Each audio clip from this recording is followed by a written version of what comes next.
बाहर का सीन, शाम का वक्त। अहमद अपने दादाजी के पास बैठा है। दादाजी तस्बीह पढ़ रहे हैं। अहमद करीब आकर सवाल करता है। अहमद मासूमियत से, दादाजी, आप हमेशा कहते हैं कि हमारे दिल में नबी करीम की मोहब्बत होनी चाहिए, लेकिन यह मोहब्बत असल में होती क्या है?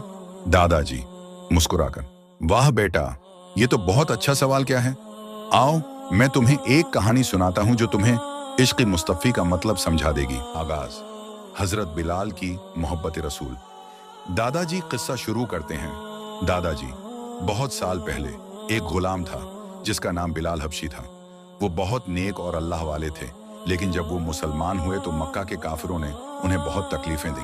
अहमद हैरानी से, दादाजी, उन्हें इतनी तकलीफें क्यों दी जा रही थी? दादाजी, क्योंकि वो नबी करीम से सच्ची मोहब्बत करते थे, उनकी हर बात को सच मानते थे। ये इश्क की ताकत थी कि वो हर जुल्म सह गए, लेकिन रसूलुल्लाह को कभी नहीं छोड़ा।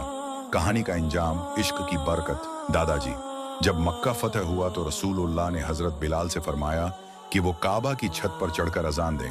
वही बिलाल जिन्हें पहले गुलाम समझा जाता था, आज इस्लाम के मुअज्जिन बन गए। सबक, अहमद को इश्क मुस्तफ़ी की समझ आ जाती है। अहमद खुशी से, दादाजी, मतलब अगर हम भी नबी करीम से सच्ची मोहब्बत रखें तो दुनिया और आखिरत में कामयाब हो जाएंगे? दादाजी मुस्कुराकर, बिल्कुल बेटा, इश्क मुस्तफ़ी ही असल कामयाबी है। अगर हम अपने प्यारे नबी की हर बात मानें, उनकी संतों पर अमल करें, तो अल्लाह भी हमसे राजी होगा।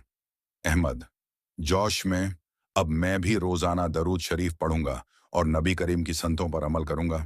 इश्क मुस्तफ़ी हमारी जिंदगी का सबसे बड़ा खजाना है।